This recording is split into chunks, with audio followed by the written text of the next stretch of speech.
Hi Beth, how are you doing? Hi, I'm good. How are you? I'm great, thank you. I'm really excited to have you chatting to us today. Um, for anyone who hasn't met Beth, we've been chatting on Instagram for a while. She's a breastfeeding advocate and a breastfeeding peer support worker. And chatting to you, I don't think I've ever really spoken to someone who's so passionate about breastfeeding and also who can get our point of view across so eloquently. I can't even say the word. An irony in that. I know, definitely. So it'd be awesome if you could just tell everyone just a little bit about yourself first. I am Beth. I am 27. I had to think about that then. You have to put thought into it. And I was from Durham. I still am from Durham. I now live just outside of Salisbury. So Mhm. that's a big move. I live there with my husband, my nearly 18-month-old, and my fur baby too. Fabulous. And how long have you been breastfeeding for? So nearly 18 months, yeah. Of course. Um, Good question. Yep. Was 70, probably 17 and a half at this point. But well, Amazing. Okay, brilliant. And what makes you so passionate about breastfeeding? I think I am passionate about it because I never expected to to to do it. Never mind Okay. the way I did. And have it just there is nothing else like it. It doesn't compare to anything. And I want people to be able to receive the necessary support to be where I am. Sure. And what about your journey then into your breastfeeding journey? Tell us a bit about that. So it didn't start off the smoothest. When Arlo was born, he was like immediately diagnosed with a tongue tie. And they set my expectations. Then it's going to be for you. And those early days were really really tough. I remember about 10 days in being on the phone to my like community midwife, and I was in tears, and I'd like on here because I'm about to give him a bottle because I'm bleeding and there are holes in my nipples, and it was not Yes. and they sourced like an out of area infant feeding specialist to come and show me different positions, and she was at my door within half an hour, helping me find less painful ways of getting him latched on. And then not only did she do that, she pushed through the appointment as an emergency to get his tongue tie cut. Um, and it was cut by the time he was 3 weeks old. And Okay. I think having that kind of, I assumed that support was standard. Mm. And when I spoken to other mums and I found out, that their experience was literally the opposite of that. I think that's what spurred me on to passionate as I did, and see it through. Was like, I don't want anyone to not feel that they weren't supported. It's funny, I know quite a few people in my own personal network that have had tongue-tied babies and really struggled with breastfeeding. And tongue tie seems to be way more common than you think.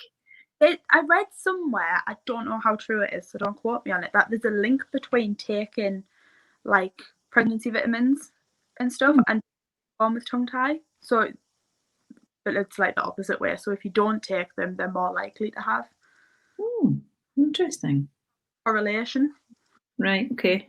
And Hmm. it makes sense because I was horrific at remembering to take them, and he had a Yeah, tongue tie, so I fall yeah, into that category. So yeah, for sure. Okay. Well, disclaimer may or may not be the case, but yeah, very interesting. yeah, Yeah, and yeah, I mean, I've had some, friends, like I say, real personal struggles with tongue tie and just trying to make it through that first week. And some of them did turn to formula in the end, and some of them did keep going and, continue their breastfeeding journey. But okay, hands up to you, it's not easy if you've got a tongue tie baby at all. no, I remember the midwife that came explained it to me that it's the difference is like drinking like a milkshake through a straw versus drinking like pop through a straw. Like Okay. drink a milkshake through a straw, it takes so much more work.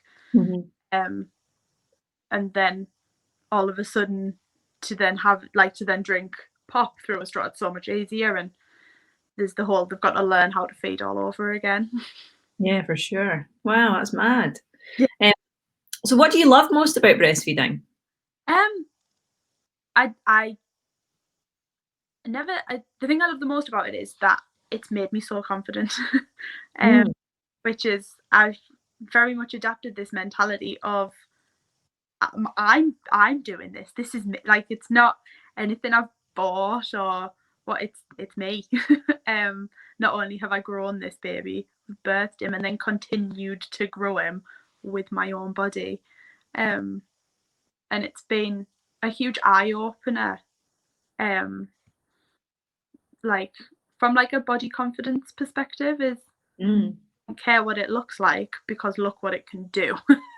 Yeah, that's an incredible mindset. I never thought I'd have that mindset. I never thought do that. And just it has its own challenges at times, breastfeeding does, but I don't know, when you've boobed him asleep and he's just all snuggled on your chest or in your arms, it's special, isn't it? It's the way they look up at you when they're feeding, and then they just look you in the eyes and just capture that moment, and you're just like, oh, or he like partly unlatches and smiles at me.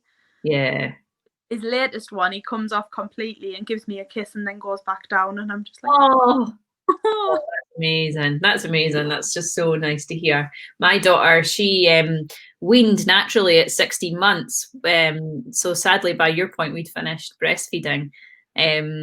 Just kind of happened all of a sudden, actually, and I got really upset by it because I didn't expect it, because there's such an emotional attachment to to breastfeeding and the attachment you have with your child. It really is a special time, and just such special feelings, like you say, being able to know that you're the source of their growth. Yeah, absolutely. I think about it now, and it's one of those, I know he could any day just decide, no, it's not for me anymore. And I'm like, but then what do I do if he's crying? Because no matter what he's crying about, it's, well, get a boob out, that fixes everything. Oh, of course, yeah, boob does fix everything. I don't know what I use now, but yeah, Fireman Sam fixes everything in our house at the moment. Yeah, Dougie, to be fair, helps us. So that's pretty good. And what does a breastfeeding peer support worker do? So we work alongside our local infant feeding team to provide support to parents in sort of making a decision about how they want to feed their child, making sure that no matter what they choose to do, it's done safely. It is like it is a breastfeeding peer supporter, but we're trained in like safe formula feeding or bottle feeding too. It's not all about the boob. We are taught sort of how to give advice on that too, and we are like the first port of call if a mum is struggling, and sort of help to assess what's going wrong. If it's a positioning or attachment, like latching issue, we can help that. If we think there's something a bit more to it than that, we can then refer to the infant feeding team for like a health visitor or midwife or specialist to then make further assessments. Oh, cool. And do you see people before they have the baby then, when they're thinking about what to do, or is it more after, when the baby's arrived? It tends to be. It's a bit of. It's obviously different at the minute because of COVID. Previously, it's where I learned they were a thing. When I used to live in Durham, there were a lot of breastfeeding cafes, and it was the infant feeding team would put them on in the morning. And I started taking Arlo when he was about 2 weeks old, just to get used to not feeding in that and being out, but still in what I thought was a safe environment. But you can go to these cafes when you're pregnant to get advice on breastfeeding. Okay. But as well, they do, obviously with COVID, not a lot of these groups aren't, and now I've moved, so yeah, with them anymore. I'm gonna have a look and see what I can find down here. You can find usually quite local Facebook groups, can't you, at least? So if you can't meet in person, there's usually a Facebook group in your area at least that you can kind of get some support from. Yeah, absolutely. And I try to sort of, if people line. I've got this wonderful little community on Instagram, and I do have sometimes people message and say, look, I'm having this issue. Like, do you know what I can do to help? And it's nice to be there and offer that support and watch those babies grow too. And yeah, of course. I'm not doing any of the work, but I've played a part in this now, so it's nice. That's epic. And it still makes me so sad that women don't have the confidence when it comes to breastfeeding in public. You know, it's just one thing that just really, you know, really upsets me, that women can't feel comfortable enough to celebrate what their bodies can do in public. I mean, for me, breastfeeding in public, I never really had a problem with it. I mean, especially the more confident I got, I mean, literally everyone saw my nipples, you know, my colleagues, my boss, all my family members, strangers. I'd feed, walking around the supermarket while doing my shopping, I would feed my daughter. Like, I literally wouldn't care.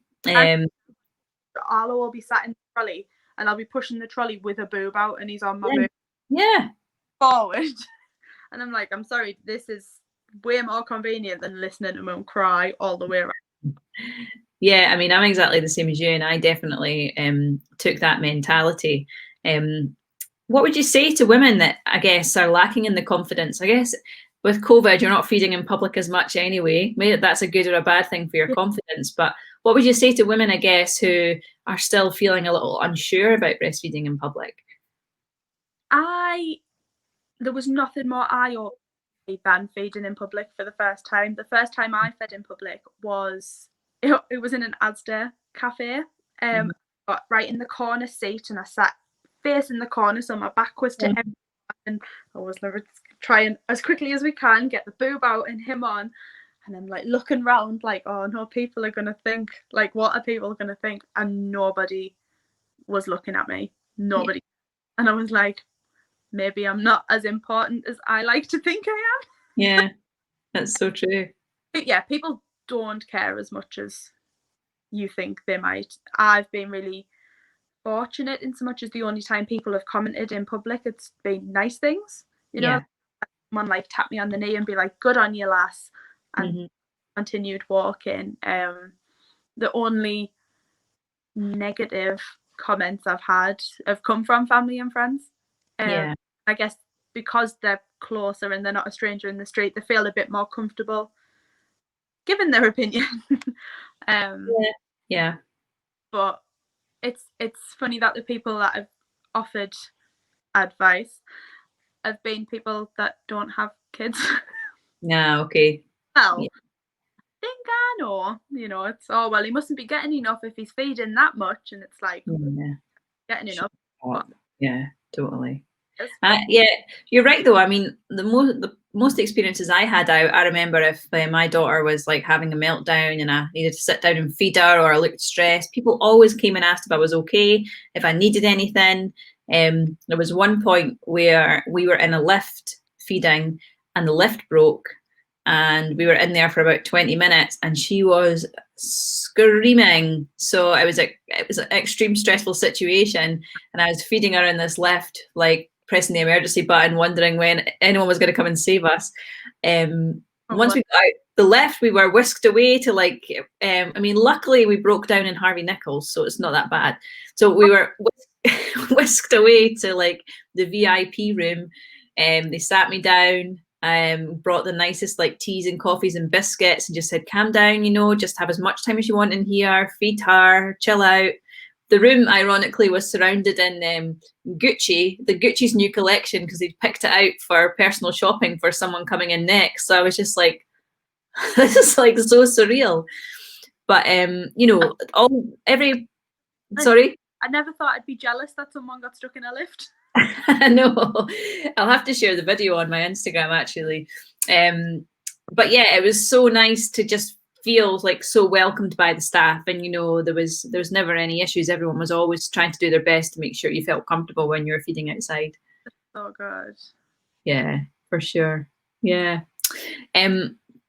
What about your expectations of breastfeeding versus reality? Was there anything that you imagined that just played out totally differently? While I was pregnant, I didn't put a lot of thought into my attitude towards breastfeeding. Was I'll give it a go because it's easy enough to switch to a bottle if it doesn't. Okay. Whereas if I bottle feed from the get-go, what if I wonder what if? Okay. Does that make sense? So I didn't really have any expectations of it. I think what took me by surprise is it's nowhere near as natural as it's made out to be. It's the most natural thing in the world, but it doesn't come naturally. Yeah, that's true. That's very true, actually. It does take a while, doesn't it? Yeah. There's so much work involved with it. And you're trying to get to know them. Yeah. And you're trying to get to know yourself again. You've suddenly had this new role as a parent. And no matter how much you try and prepare for it, you don't prepare for it. It's like you're hit by a bus and you've got absolutely no clue. Absolutely. And then like hormones and that, there was a lot more work than I thought. Yeah. And with a tongue tie added on, it's not exactly easy, is it? It was absolutely, it was crazy to me how I was like, I don't care how much work it takes, I'm going to do it. Sort of sheerness got in the way. It's like, it's not going to beat me. I think that's the case actually with a lot of mums that have had that struggle. I mean, even us, like I said, it took about 8 weeks for us to find our flow. And there was moments in that were just awful. Yeah. But yeah, it's that sheer mindedness, determination. You're like, no, I'm going to make this work. I really want to make this work. I remember someone said to me in the early days, they said, if you can get through the first 6 weeks, you'll crack it. Yeah. And there was a lot, there was a lot of truth to that.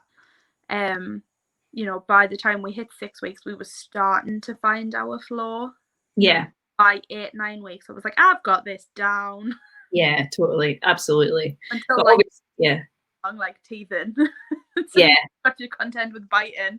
And oh God, yeah. It can get pretty complicated. Yeah, we're on twiddling at the minute. We're trying to learn boundaries. Oh God. Time policy, we're not having our hand in one while we're feeding from the other.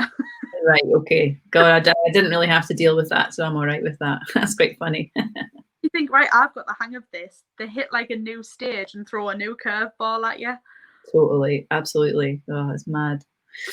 And one of the things I enjoyed chatting to you with on Instagram was the whole fed is best argument. I'm on my high horse about that. I know you do, but you explain it so well. I was really taken aback by the way you explained it. So, you know, what are your thoughts on, you know, fed is best, breast is best, bottle is best? I'd just love for the audience to kind of hear what you think on that. I hate all three of those phrases. Passion. I didn't really know they got at me until a business I will not name posted fed is best on their page, and I started reading about people's experiences with that phrase. You know, and it's fed isn't best. Fed is literally the bare minimum that you do to keep your baby alive. It's a basic requirement.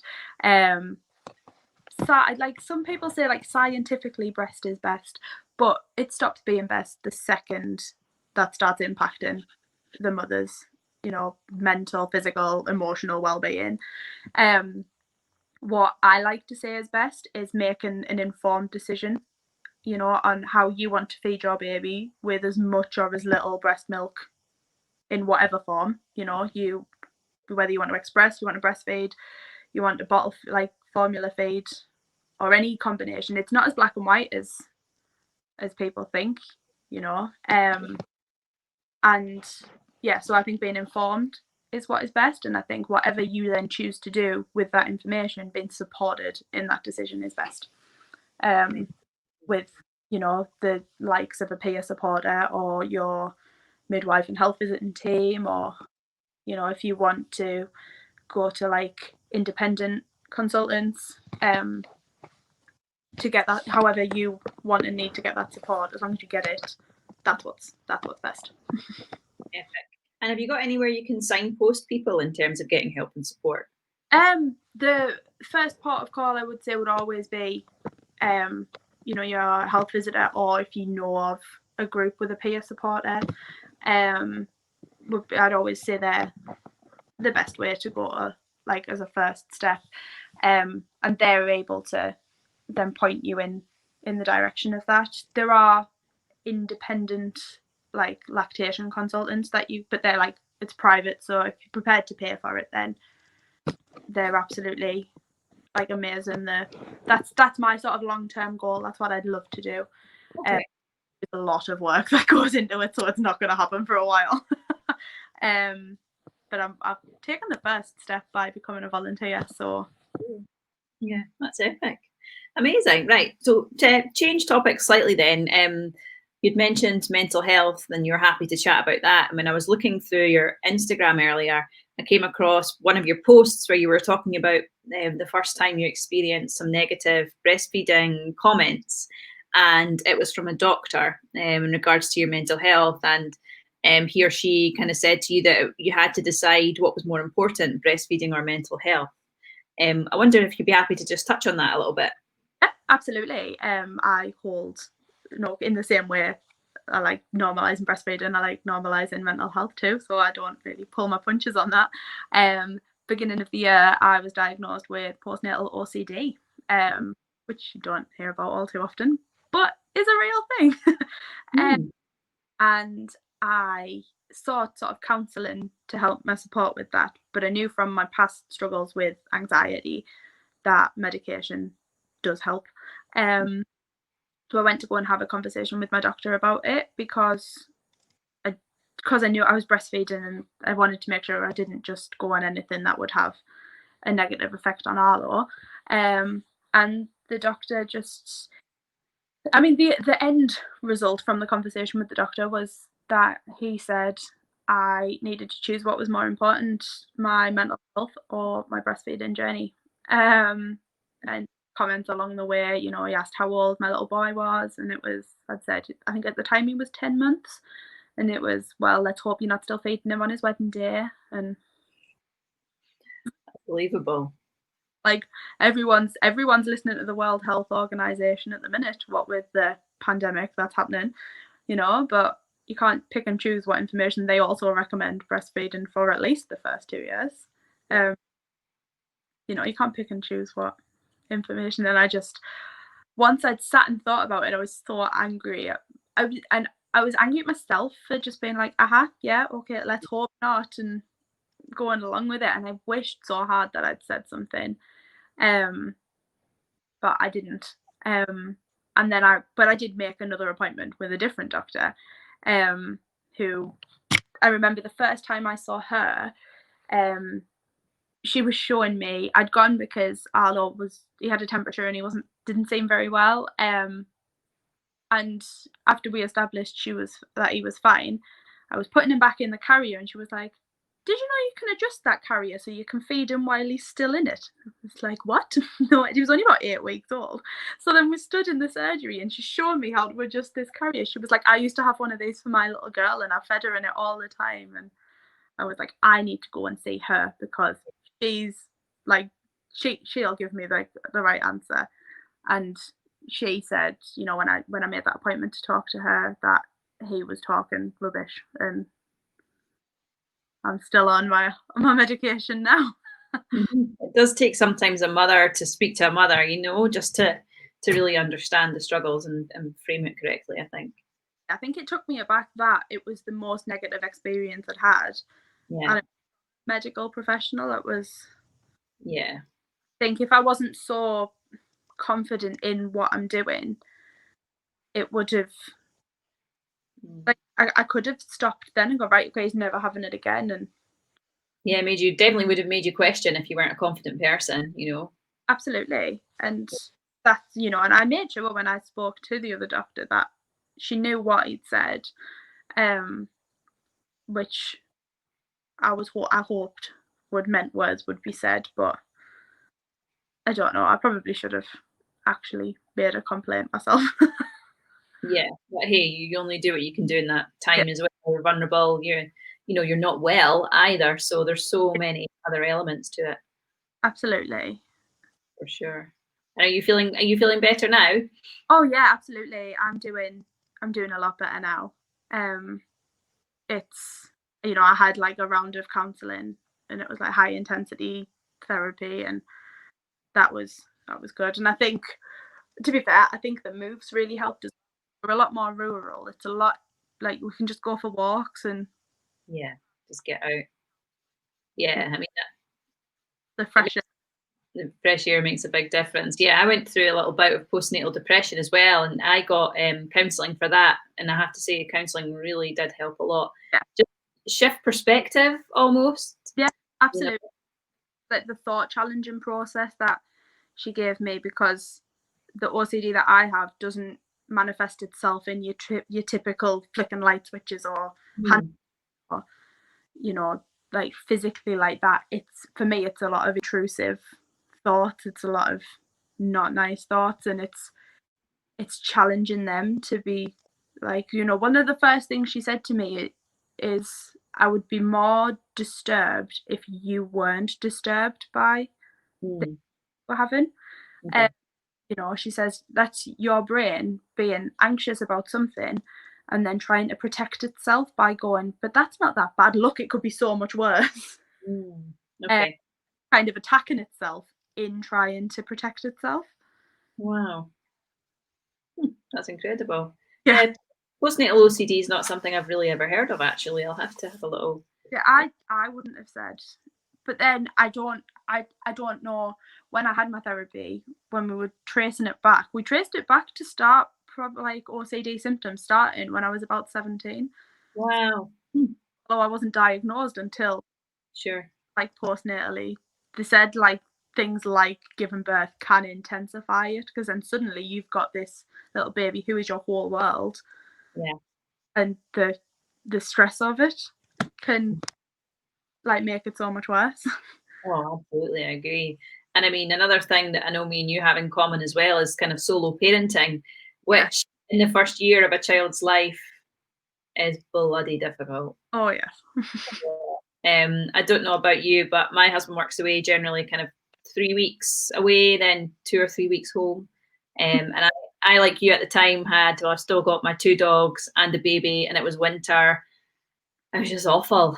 It was just awful. I did not enjoy it at all. I mean, like, respect to single mums out there. Honestly, so much respect. I just don't know how they do it on a daily basis. Just incredible women.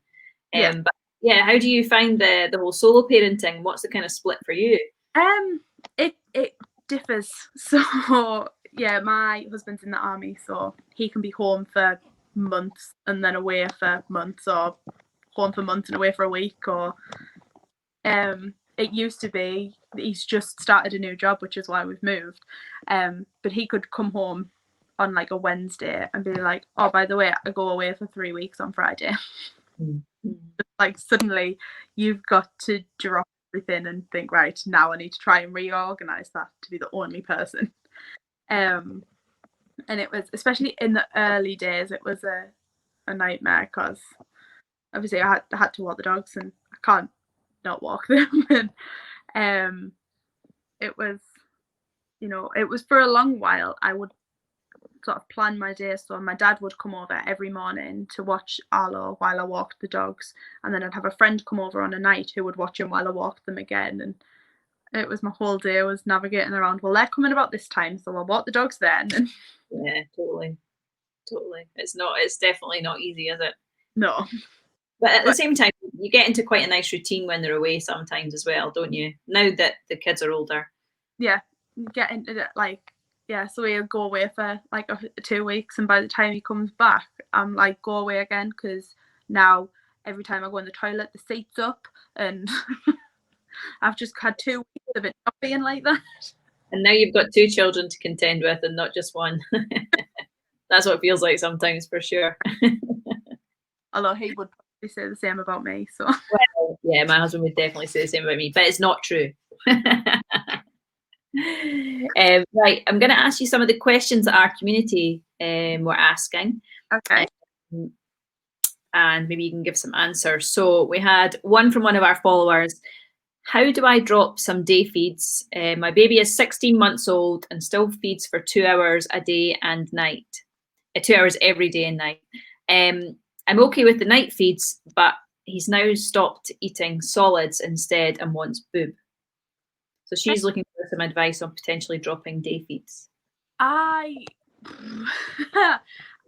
would say, I mean, one of the things that I didn't make a conscious effort with Arlo to drop day feeds. I very much just let him once, and some days, you know, and it's maybe a perspective to think about that. Some, you know, you'll know yourself as an adult, some days you don't necessarily want food. Some days you want to eat loads, some days you don't really want to eat a lot. And that could be the case with them. I never have consciously made the decision to drop feeds with Arlo, but what I do is make sure that there is like a bottle of water or like a cup of water within his reach at all times, so he can go and himself to that. And unless he's poorly or teething, he does tend to just see that there. He thinks he's not meant to. And you know, like I try and make sure that there's like fruit or sort of snacks within his reach as well, so he can go for them. Great. So other choices there, so that they might make that decision before the boob. Because if I'm sat there or stood there and there's nothing else nearby, he knows that I'm a snack. No. They just smell you and they're just like, yep. Boob. That is, I'll have that boob. But at that time there's no other choices there. So I try and make sure that there are choices within his grasp. So even though at the minute he doesn't necessarily have the communication skills to say, oh, I want an apple or I want some Whatsits, because not making myself sound like a perfect parent, because I'm not. You know, I want some Whatsits or whatever. They're there and he can make that decision himself. Yeah, I think that's good feedback.